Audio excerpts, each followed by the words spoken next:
Hello and welcome to Just One More Watch, and welcome today to a live unboxing and initial impression style video. Well, live for me anyway. And today I'm unboxing a Bulova. Now, as recently as 2 weeks ago, I expressed once again my love-hate relationship with Bulova. I hate their contemporary portfolio almost as much as I love their retro reissues.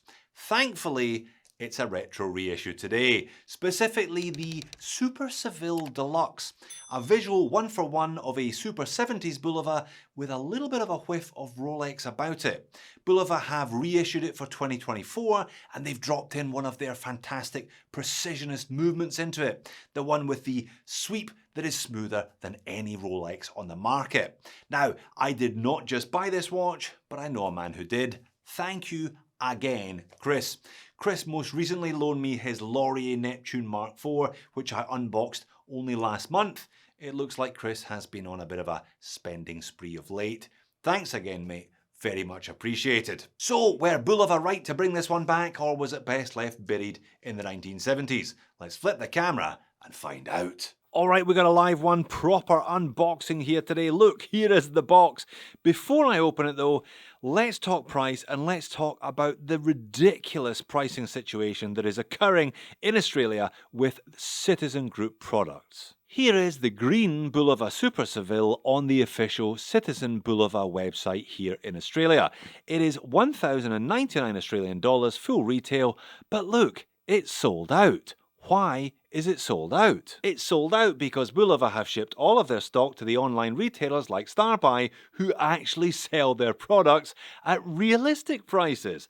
StarBuy have it listed today at $699, but I know that Chris paid $499 for this one, less than half of the RRP, in a flash sale last weekend. That surely is a crazy situation. You can't buy one from the brand themselves at full price, you're forced to buy it on discount from an online retailer. Madness. Anyway, never mind. Let's get into the box. Now, I showed you the green one because Chris bought the green one.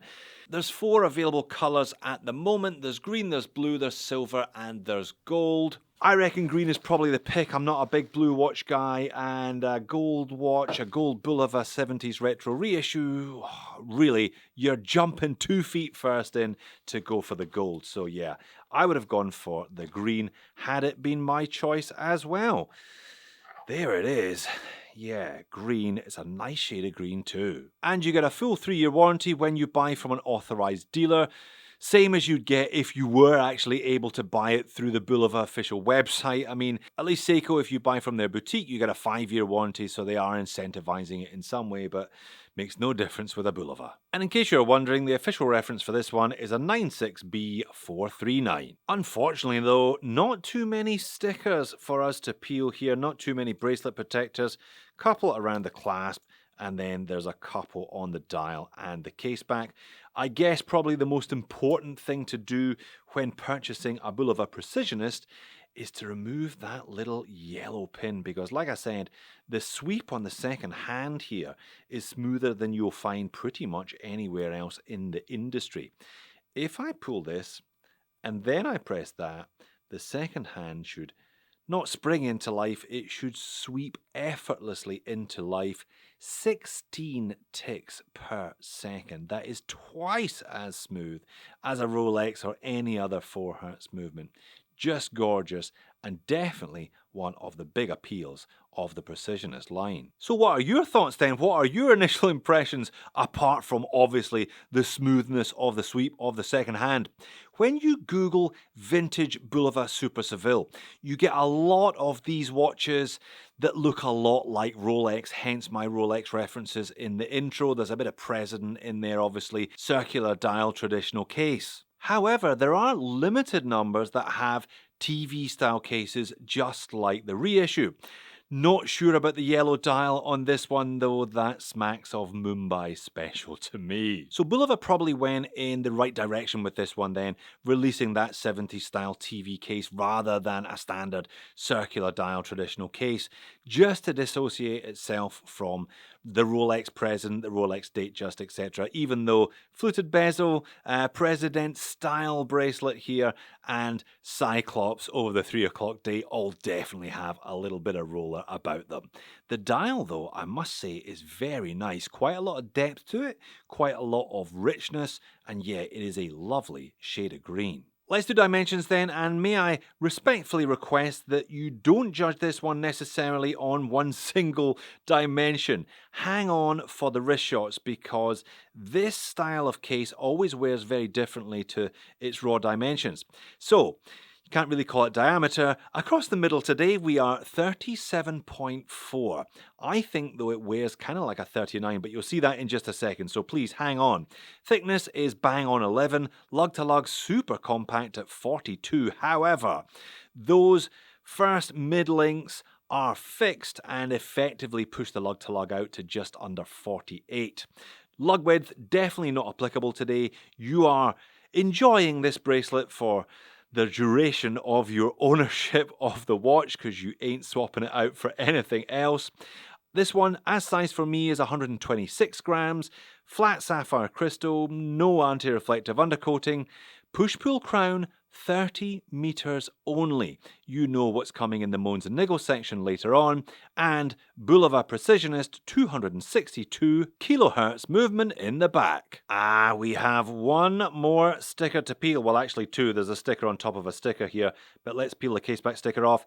Now, only a screw on case back, again suggesting that the 30 meters of water resistance is not a conservative estimate, rather it is accurate, so don't be taking this one into the pool. Oh, it's a sticker underneath a sticker. I'll leave the assembled in China for Chris. Bit of a spec sheet here, sapphire crystal, stainless steel, and high precision quartz. They used to claim high accuracy from this, but they have kind of walked back on that in recent years. I've seen it quoted at plus or minus 10 seconds per month. So yeah, definitely more accurate than your standard quartz, but not quite the plus or minus 10 seconds per year they would need to claim high accuracy quartz. Case finish is nice, fine brushing on the mid case, high polish to that fluted bezel. You can see just how much that sapphire sits on top of the bezel. Reminds me a little bit of the Boulevard Lunar Pilot, which is that giant piece of frosted edged, flat topped, high topped sapphire crystal. Push-pull crown, Boulevard tuning fork logo on there. Now the bracelet leaves the case at an effective 25.5, tapers all the way down to 18. Again, satinized brushes on the outer links, high polish those broad center links, and it's a butterfly clasp. Now, 2 half links are provided. I will talk about the sizing experience after I've shown it to you on my wrist. Push pins holding it all together, but I had no problems getting them apart and getting them back together again. Alright, dial and hands, and I'll chuck in a little bit of macro here as appropriate. I do like that green. It's like a kind of forest green. There's a fine vertical kind of metallic style brushing, and it really kind of comes and goes depending on the light conditions, as do all of those applied indices and the hands. Everything's high polished. The applied indices are high polished. Love that Boulevard tuning fork logo at the 12. Again, bevel down the middle, so you get a bit of light play from that. Boulevard brand logo just printed on in white, and the Precisionist logo with that 262 kilohertz also proudly printed on in white above the index at 6. Now there's a applied frame around the date complication at the 3, very effective Cyclops. I know Cyclopses are 50-50, some people love them, some people hate them. I'm generally okay with them if they suit the watch, and I think it suits this style of watch absolutely to a T. Hands are also very Rolex-like, just very, very simple stick hands, bit of lume on them, bevel down the middle, all high polish, and a needle second hand with no lume, minimal counterbalance. It's not always easy to spot the second hand because it is so slender. Bit of a shame perhaps, because the second hand sweep is so smooth that you want to admire it all the time. One other point to note before I move on to the lume is there's an angled rehaut around the outer edge. Obviously it is also TV cased, it is not circular, and it has Roman numerals at the 5. Again, a little bit vintage, a little bit retro, a little bit unusual. Overall, dial's pretty simple, nicely executed. The colour makes it, I think, the kind of metallic brushing, and that colour makes it very nice. Good choice on the green, Chris. Now there is a little bit of lume on those two main hands and on those applied indices. I do mean a little bit of lume. Don't buy this one for the lume because that will only lead to disappointment. And there it is on wrist, that green dial doing its thing very, very nicely indeed. Like I said, do not be put off by 37.4. I think it wears kind of like a 39, and I think these days 39 is pretty much the sweet spot, especially for this style of watch. Under 130 grams, that's a nice weight as well, and it doesn't taper all that far. It only tapers to 18 as discussed, but again, I think that kind of suits it because of that 70 style TV case. Overhead shot for legibility, but before we discuss legibility, can I just say, that looks lovely. Cracking shade of green, and you can see the depth coming off of it. You can see it go from light to dark.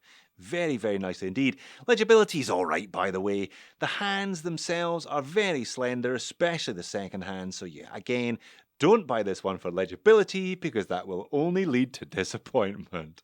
Talking of disappointments, I know I've only just opened the box, but if you were twisting my arm, if you were forcing me to complain about things, then what would be my initial impression, moans and niggles? Well, the obvious fly in the ointment in terms of the specifications is the 30 meters of water resistance. That really dents this one's credentials as a sports watch because that's what the Rolex Datejust, that's what the President, that's what the Day Date, that's what those watches are, and that's what this one should be. I don't see why they couldn't have got it at least to 50 meters.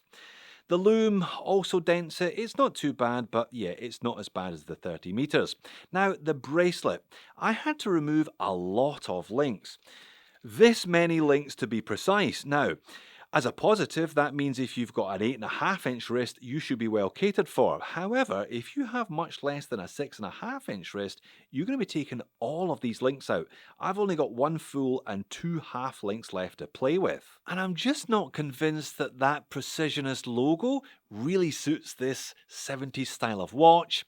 And I've never been convinced that advertising the frequency at which the crystal vibrates should be on the dial of any watch, let alone this style of watch. And of course, don't pay retail. I reckon you should be aiming to pay around 50% of Citizen Group products RRP, just like Chris did. But let's finish with some more macro footage, specifically some footage of that delightfully smooth sweeping second hand. I must admit I hadn't heard of the Super Seville, I had not heard of the original watch, but that doesn't mean to say I'm not grateful to Bulova for bringing this one back and adding it to their now burgeoning catalogue of excellent retro reissues. Perhaps we will see some more vibrant 70s style colours, maybe even yellow in the future, if enough people choose to buy the currently available selection, but this one has quite strong appeals. Not only does it have that cracking movement, but it is an authentic original reissue watch from the 1970s that has a whiff of Rolex about it, but more than enough of its own thing going on that no one would ever accuse you of wearing a homage with one of these things on your wrist. So there you have it. Thank you once again, Chris, for the loan of another cracking watch.